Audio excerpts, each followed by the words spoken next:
There has never been a person, as far as I know, who has decided that the loom and weaving with a simple machine is a fundamental thing that separates us from the animals.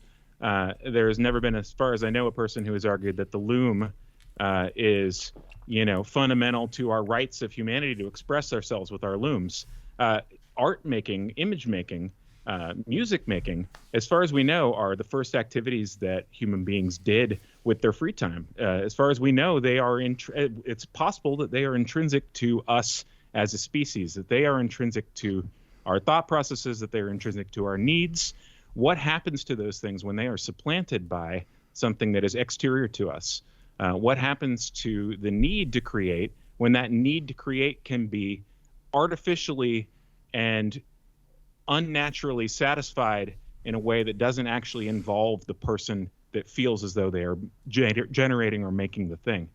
This might be fine for me. It might be fine for Brian Eno. Especially might be fine for Brian Eno because he's already made tens of millions of dollars and doesn't need to rely on an income stream in order to keep his skills at the level that he wants to. He doesn't have to have his labor be resulting in a token that enables him to continue to survive.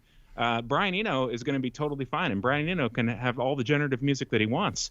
But a young Brian Eno is not going to get to the point where he's going to pick up a keyboard and is not going to be able to, go through the long labor of developing his skills if there's no incentive for him to do so. If he's cut off from the process that he's going to need to get through in order to do it. I have to about that real quick. Go ahead, Larkin. You said that creative activity is the first thing that humans decided to do with their free time.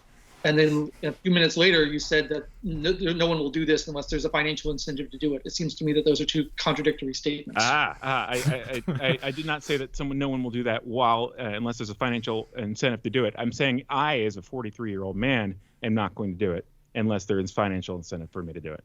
I am not going to continue to use the skills that I have unless I am able to provide for my family with those skills. You can say that this is just the Industrial Revolution for artists, which, by the way, I think it actually is. But are we happier because the Industrial Revolution happened? I mean, that's the other supposition that you had in your argument, is that we as a species are better off now that we live in close proximity to each other, surrounded by loud sounds all the time, not able to get away from each other, surrounded by polluted rivers and jets falling out of the sky and fires burning. Those things were very different prior to the Industrial Revolution. So there's a lot of suppositions packed into the story. We also had to hire people to come into our houses and take our waste away, which we don't have to do anymore. So there's pluses and minuses. I'm a fan of indoor plumbing. Yeah.